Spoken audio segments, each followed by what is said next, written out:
If kickoff was today, who would start for our Michigan State Spartans? Also, what did Tom Izzo have to say about Jeremy Fears, Xavier Booker, and more? And then we crack open the mailbag. What would the transfer portal have done to the 2013 Rose Bowl team? Let's go. You are Locked On Spartans, your daily podcast on the Michigan State Spartans, part of the Locked On Podcast Network, your team every day.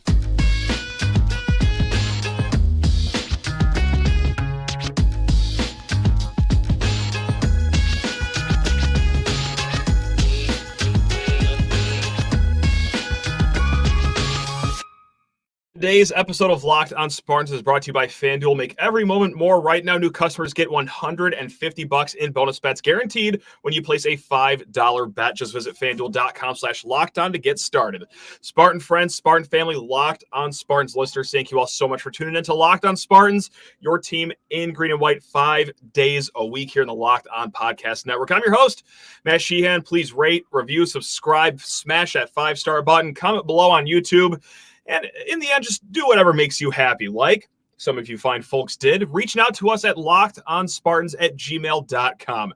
Mailbag is always open, and that's actually going to lead us into this show. Maximilian writes in, if the FAU game was today, who would be the starters on both sides of the ball? Also, will By Job get any run this year? We'll get to the By Job stuff here at the end of this, but this is where we're going to start the show on, because this is a pretty nice spot in the calendar to hit pause, take a look at the roster, the depth chart, because we're in between a frantic transfer portal window, all the recruiting early signing day, and then spring ball is about to start, well, God, before we even know it. So this is a good chance to look at what Michigan State has going for them with the starting lineup.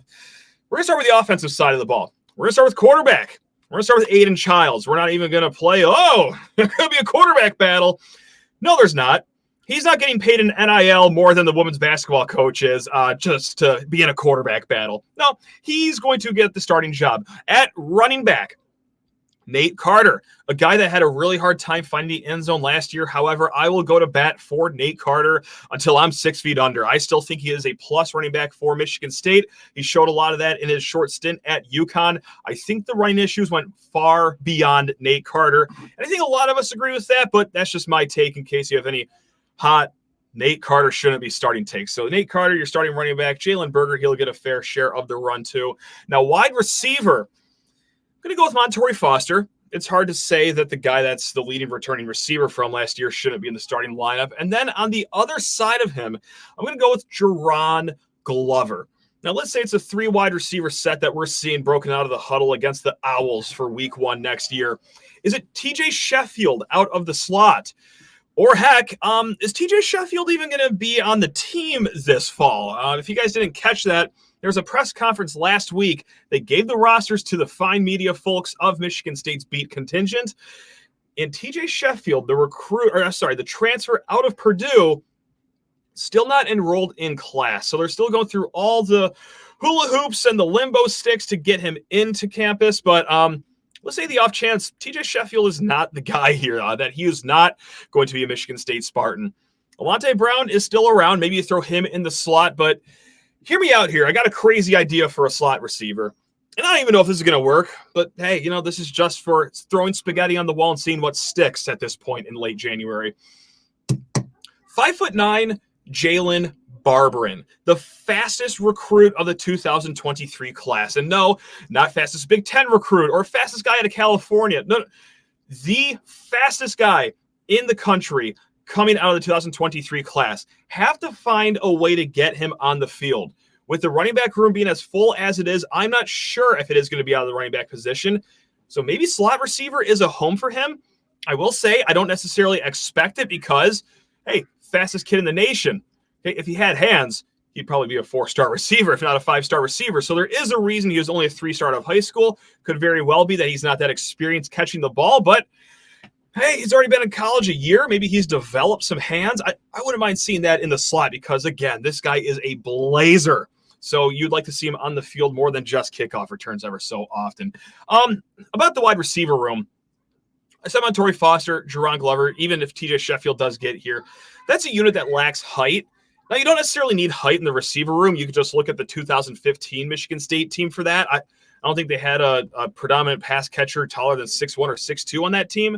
But still, you're losing your vertical threat since Christian Fitzpatrick. He transferred out to Marshall. Yes, you still have 6'2" Antonio Gates Jr. You have 6'3" Nick Marsh, which I'm sure will contribute as a freshman.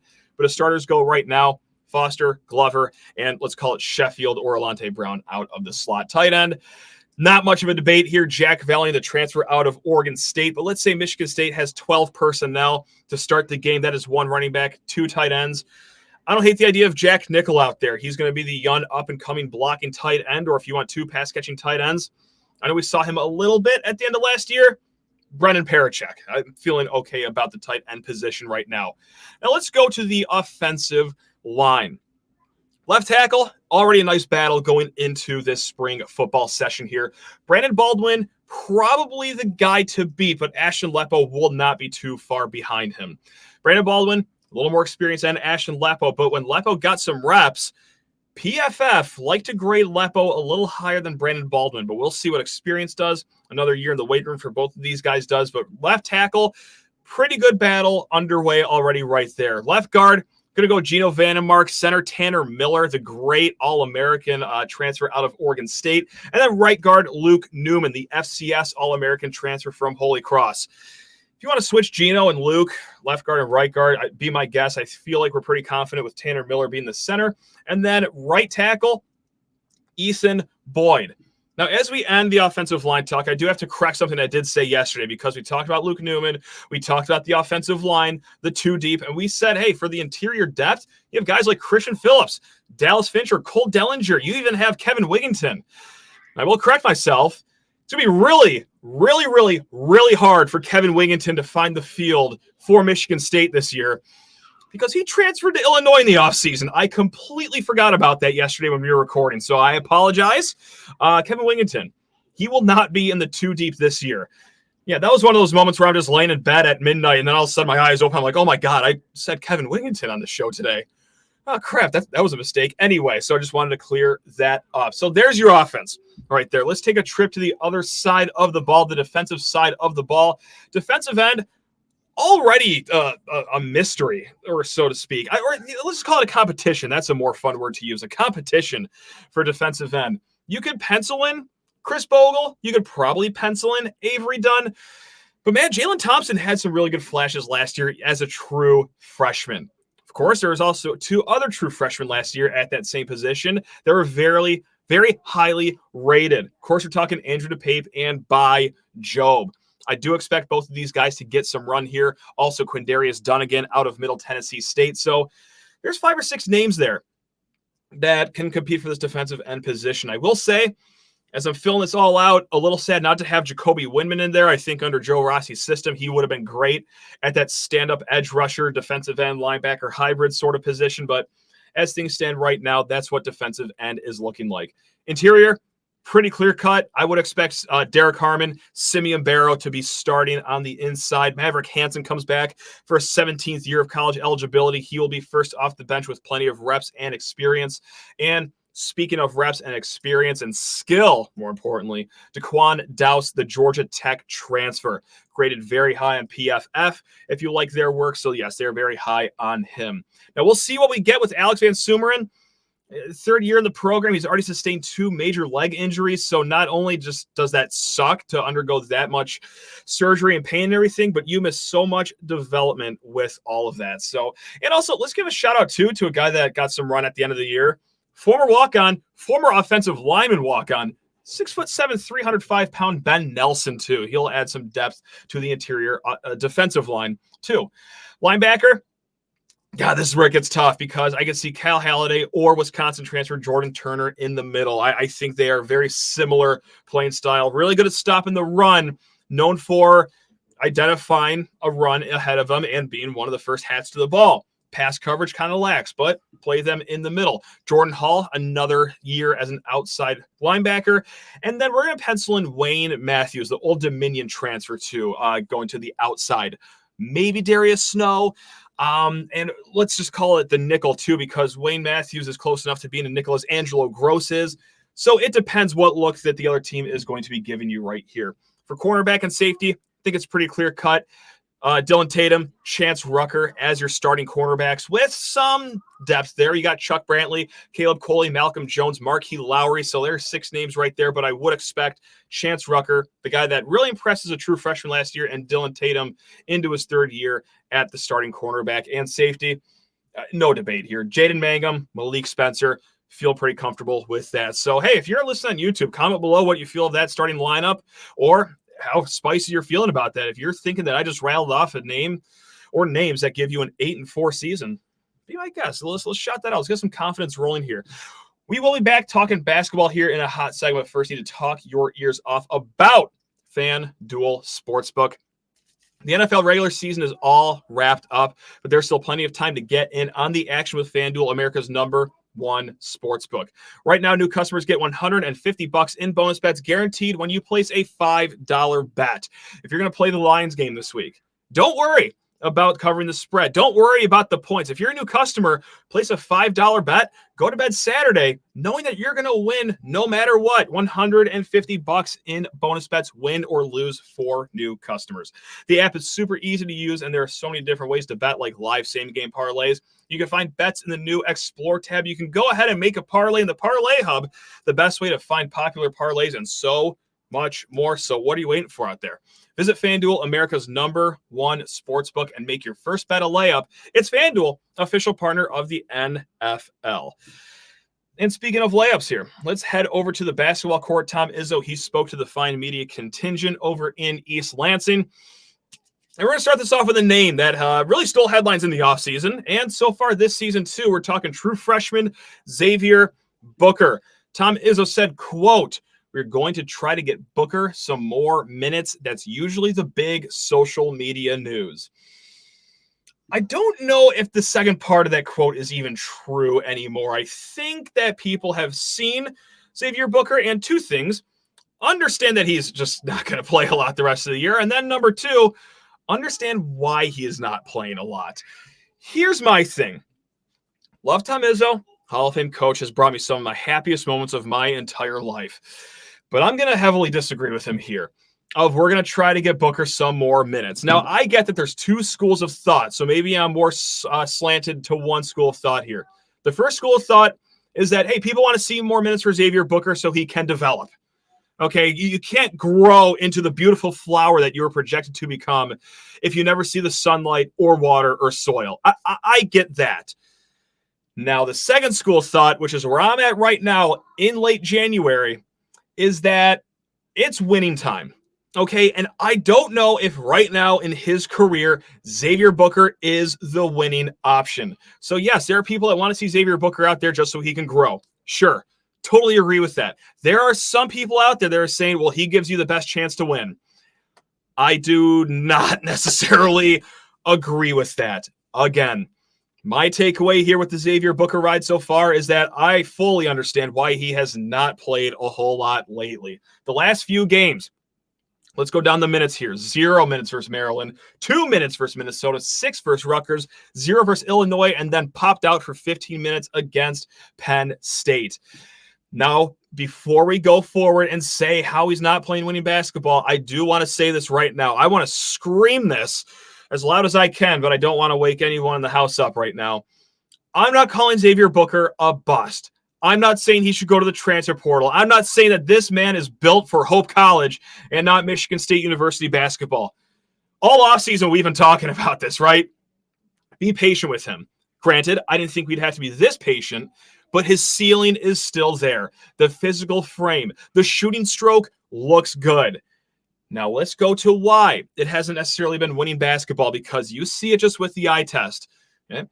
Beat on defense, beat out for rebounds, which is understandable because he is still undersized. He needs another year in a college weight program. So sophomore year, I would expect him to be a good player. By junior year, should he stick around that long, he'll be a marvelous player. But right now, you're getting a guy that's motor is questioned publicly by the head coach. And then also, the defense isn't all there. The rebounding's not there. So what do you have right now? You have a 6'10" guy that is a 3-and-D player that shoots the three-point ball at 33%. And guys, let's talk about some of these threes that he's made. Ever since the start of the calendar year 2024, The only 2 threes he's made are with less than 3 minutes to go in garbage time. Like, he's not even hitting shots when the game is competitive right now. Also, for the whole season, he has no blocks against any Power 6 teams. He has some blocks against the likes of Alcorn State and Stony Brook, but against big-time competition, which is who we are playing right now for the rest of the season, it hasn't been a whole lot from Xavier Booker. So to go back to the comment, we're going to try to get Booker some more minutes. I do have to ask, why? It is winning time. This is not Stony Brook. This is not Southern Indiana. This is not Montana Tech State for the blind. These are serious games you have to start winning, and you can't just have a project out there just going all willy-nilly on defense and thinking that he's Steph Curry by the way he shoots a three-point ball, when that's just not who he is yet. Again, sophomore year, I expect some major growth from him. Junior year, should he stick around that long? Oh, my God, that's when we're going to see what this 5-star rating was truly all about. But yeah, I just saw that come across Twitter of we're going to try to get him more minutes. I'm thinking, Tom, I don't know if we do need to get him more minutes right now. I think that things are going as good as they could be right now with what we're working with. I'm not calling it a perfect season, but I'm not calling Xavier Booker the reason that we're going to start winning games all of a sudden. I don't see him as a positive necessarily. I hate to be a Debbie Downer. Again, I want to reiterate, not giving up on him.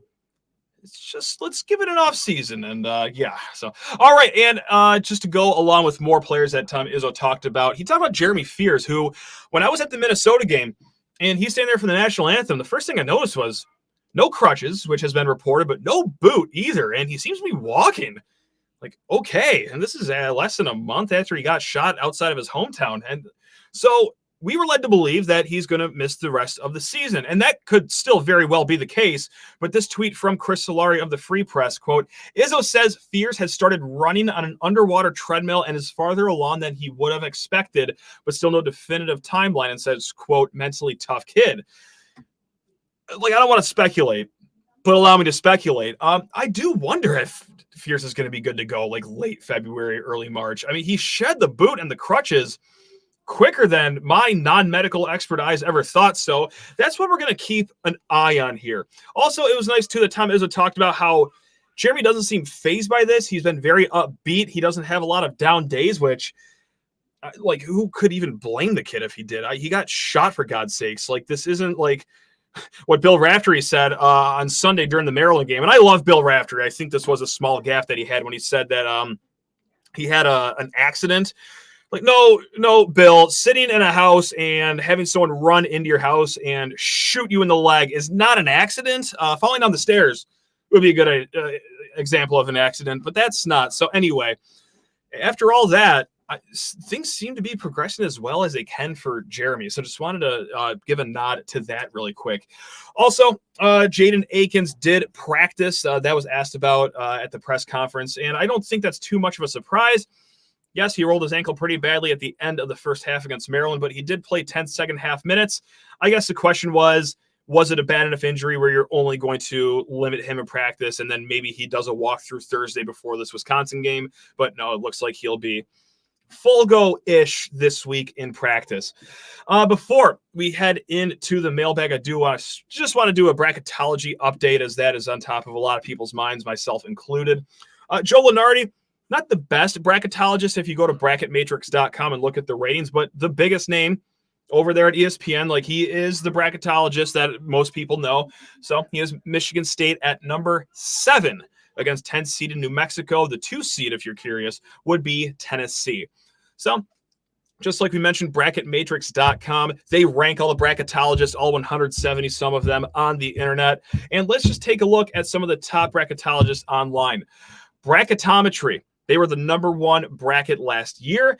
Michigan State as a 9 seed against Mississippi State, and then the 1 seed would be UConn. 131 Sports, who was 2nd place, also local to Michigan. They have Michigan State as a 9 seed. They don't actually have the bracket yet, just seedings, so Michigan State has a 9 seed there. And then Bowertology, they're in the top 10 too. They released a bracket on Tuesday. They have Michigan State as a 9 seed against New Mexico, the 1 seed being UConn. So in that 7, 8, 9, 10-ish range right now for Michigan State. We did a whole episode yesterday on if Michigan State is truly on the bubble.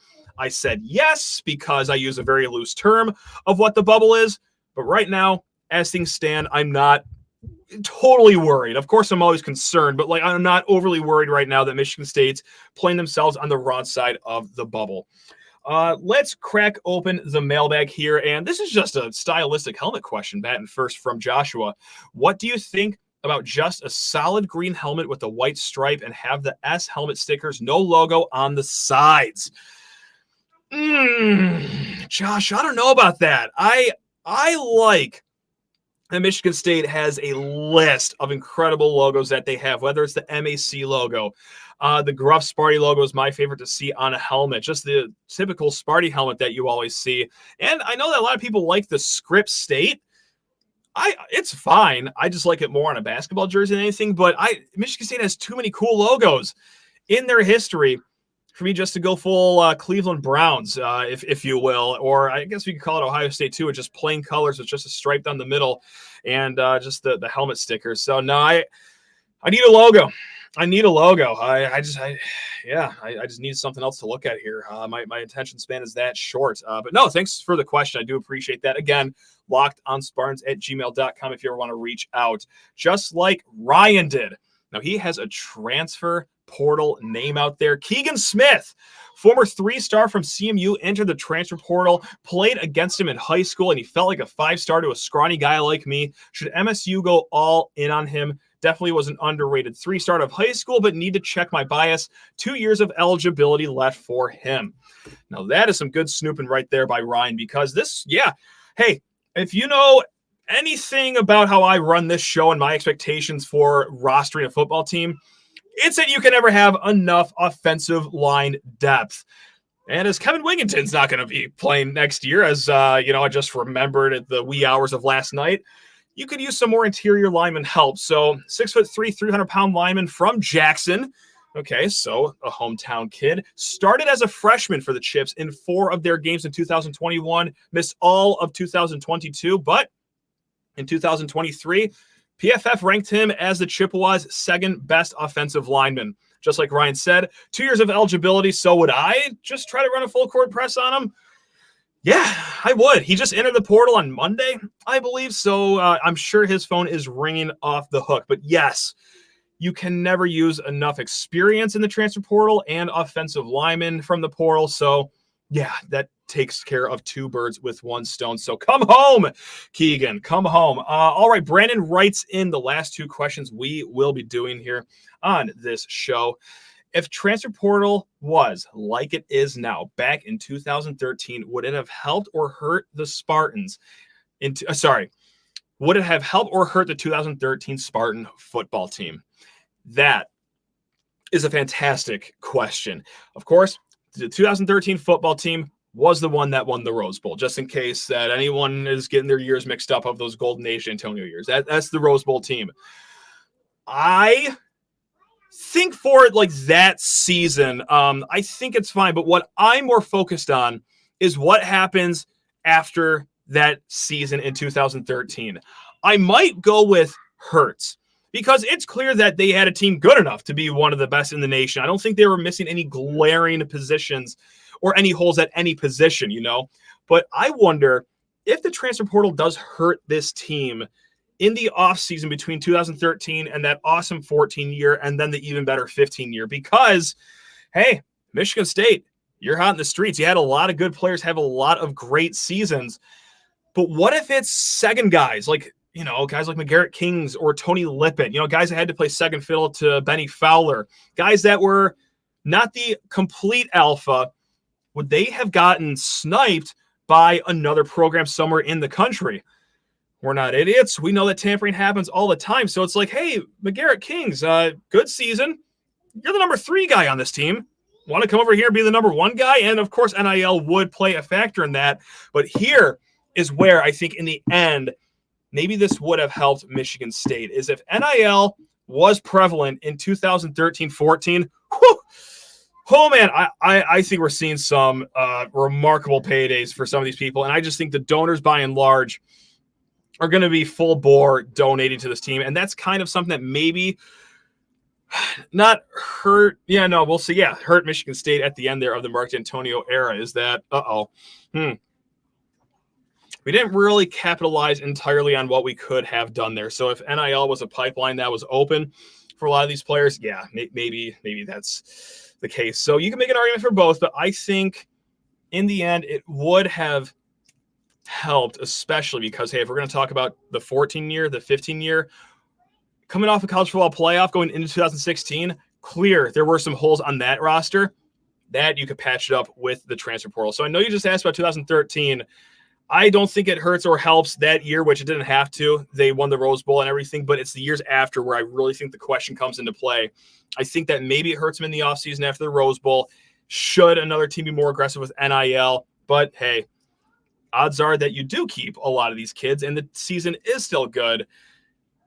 Well, that doesn't have you hit the speed bump that you did in 2016. The other question that we have here is, why do you keep bringing on Brian Smith on the show, man? Now, Brian Smith is our lockdown recruiting insider.